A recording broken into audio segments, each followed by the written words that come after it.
Picture Britain in 1940 streets still scarred by war, petrol rationed by the gallon, a family gathered around a modest little car parked outside a terraced house. This was not luxury motoring, it was survival on four wheels, stitched from pre-war tooling, wartime shortages, and post-war hope.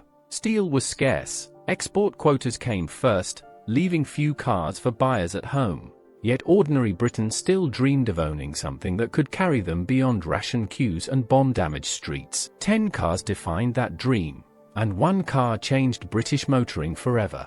Let's begin with number 10. Number 10. Singer Nine Roadster. Not every cheap British car of the 1940s was a dull family saloon. The Singer Nine Roadster proved economy motoring could still have some spark.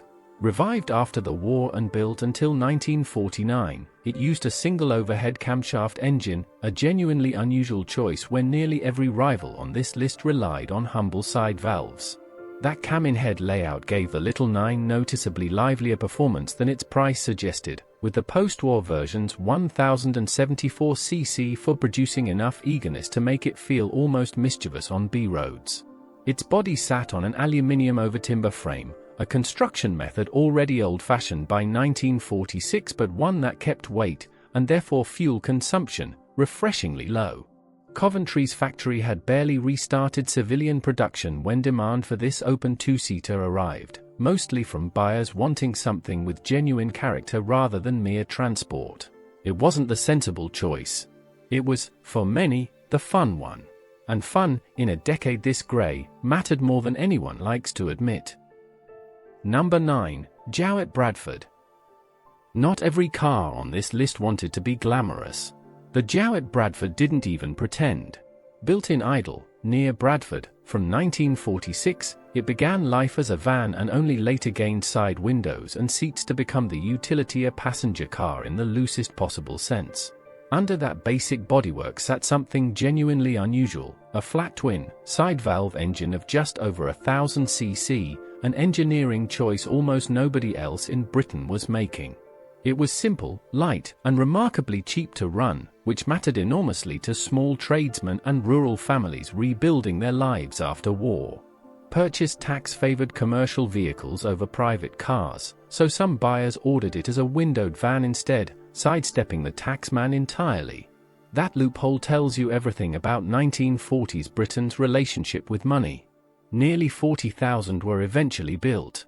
But Jowett's cleverness with small, unconventional engines was only just beginning. Number 8. Ford Prefect E93A. Ford's approach to the late 1940s was almost defiantly simple: keep building what already worked. The Prefect, based on the pre-war Ford 10 platform, soldiered on with only minor changes through the decade. Dagenham's lines had barely paused for war, and Ford leaned into that continuity rather than risk redesigns Britain's economy could scarcely support. Its 1172cc side valve engine, familiar since the 1930s, prioritized reliability over refinement, which suited buyers who needed a car that simply started every morning, rationed fuel or not. It wasn't stylish, and it certainly wasn't quick. But Ford's dealer network meant a broken car could usually be mended faster than its rivals, a quietly decisive advantage when spares were scarce. Ford understood something the rest of the industry was still learning: in austerity Britain, dependability was its own form of luxury. The next car took that same philosophy and turned it into something almost stubbornly proud. Number 7. Austin 8. The Austin 8 had been designed before the war, but Longbridge kept it running well into the decade, and for good reason. Small, tidy, and mechanically straightforward, it used a 900cc side valve engine that asked little of its owner beyond regular oil changes and patience on steep hills. Families who couldn't stretch to anything larger found genuine practicality here: 4 seats, a proper boot, and running costs suited to a Britain still counting ration coupons. Austin had built military variants during the war, and that tooling, along with the workforce's expertise, carried straight into peacetime production, giving the 8 a head start few rivals enjoyed. It wasn't fast, wasn't refined, and wasn't remotely fashionable. Yet it sold steadily precisely because it promised no surprises. In a decade defined by uncertainty, a car you could rely on was worth more than one that merely looked impressive. The next entry offered something the 8 never quite managed. Number 6. Hillman Minx. The Hillman Minx entered the 1940s already established, but its post-war phase models sharpened everything that had made it popular. Rootes Group positioned the Minx just above the cheapest economy cars, and buyers noticed the difference immediately. It felt more substantial on the road, with better proportioned bodywork and, from 1947, hydraulic brakes and a steering column gear change that freed up cabin space families genuinely appreciated. Power came from a 1,185cc side valve for, modest by any measure, yet enough to make the Minx feel eager rather than merely adequate. Rootes marketed it cleverly, too aspirational, without pricing it beyond a comfortable middle-class household's reach. That balance, respectable without being extravagant, became the Minx's defining trick. Owners spoke of it with real affection, recalling long family drives to the coast when petrol allowances allowed. But the coming entries move into cars that shaped not just households, but the whole direction of British engineering. Number 5. Standard 8. Nothing captures 1940s austerity quite like the Standard 8. Launched in 1945 as one of Britain's first genuinely post-war designs, it arrived with unitary construction and a modern overhead valve engine and almost nothing else. No boot lid, no radiator grille, no hubcaps. Owners folded the rear seats to load luggage through the cabin, because Standard had stripped away anything considered inessential to keep the price achievable. At £418, it undercut most rivals while offering genuinely modern engineering beneath that bare exterior. The 1009cc engine and 4-speed gearbox gave it a lightness older side valve rivals couldn't match, even if the cabin felt punishingly plain by comparison. Some buyers found the austerity embarrassing. Others found it honest, a car making no pretense about the country's circumstances. Either way, it forced rivals to answer a question they'd been avoiding: how little could a proper car actually contain? The answer still had further to fall. Number 4. Vauxhall 10. Vauxhall entered the decade with the 10, built at Luton using mass production techniques borrowed from its American parent, something few British rivals could claim. That parentage showed in details rivals often lacked: synchromesh gears, unitary construction, and a smoothness to the 1203cc engine that made longer journeys noticeably less exhausting. Vauxhall marketed the 10 toward exactly the buyer this list has been circling throughout: families wanting something dependable without stretching into luxury territory. It found particular favor with commercial travelers and small businesses, who valued its low running costs over long mileages.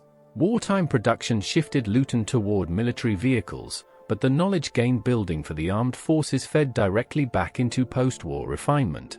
Owners frequently reported fewer mechanical surprises than rival small cars offered, a reputation Vauxhall guarded carefully. It was, in many ways, the quiet professional of this list. But the final 3 ahead earned something the 10 never quite achieved. Number 3. Morris 8 Series E. The Morris 8 Series E deserves recognition many modern viewers overlook. Introduced just before war interrupted everything, it returned to production in 1945 looking remarkably modern for its age, with faired-in headlamps and a painted radiator shell that made older Austin 7s look positively Victorian by comparison. Underneath sat a proven 918cc side valve engine, humble but dependable, mated to a 3-speed gearbox suited perfectly to town driving. Morris built it in enormous numbers throughout the decade, making it one of the most commonly seen small cars on British roads by 1948. Families who'd waited years through rationing and production delays finally got their turn, often after joining lengthy dealership waiting lists, a shared experience of patience rewarded that became part of British motoring folklore. Crucially, the Series E chassis knowledge fed directly into Morris's next project, something about to arrive that would completely rewrite what a small British family car could be. Number 2. Ford Anglia E94A. By 1948, Ford's Anglia still looked like a car from 1937, because in most meaningful respects, it was. The E94A facelift added a sloped, twin-lobed grille, But underneath sat the same 933cc side-valve engine and mechanical layout Ford had relied on for over a decade. And yet it mattered enormously, because it remained, quite simply, the cheapest four-wheeled car available in Britain. For families with genuinely limited means, that single fact outweighed every criticism about outdated engineering or a top speed barely nudging 60. Over 100,000 were built between 1948 and 1953, proof that affordability alone could sustain enormous demand. But rivals were closing in fast. That same year, at the Motor Show, Morris unveiled something with independent front suspension, rack and pinion steering, and hydraulic brakes as standard features the aging Anglia simply couldn't offer. The Anglia represented where Britain had been. What arrived beside it represented where British motoring was about to go. Number 1. Morris Minor MM. The Morris Minor arrived at the 1948 Earl's Court Motor Show and quietly rewrote the rules. Designed under Alec Isigonis, it replaced the aging 8 with something genuinely radical for its price bracket: independent front suspension, rack and pinion steering, and unitary construction that made it feel taut and composed on roads still scarred by wartime neglect. Power came from a modest 918cc side-valve engine, inherited from the outgoing 8, yet the chassis beneath transformed how that modest output actually felt on the road. Early reviewers noted the Minor cornered with a confidence no rival economy car could match, a quality normally reserved for far more expensive machines. Buyers sensed something significant was happening, not merely an affordable car, but proof ordinary families deserved genuinely good engineering, not simply the cheapest available. Over 1.5 million would eventually be built. But in 1948, people felt something simpler. Britain's cheap car had finally become Britain's best one too. These 10 cars tell you more about 1940s Britain than any history book could manage alone. They speak of ration queues, waiting lists, families patching together journeys on shortages and hope. They speak of factories shifting from tanks to tourers, and engineers finding cleverness inside genuine scarcity.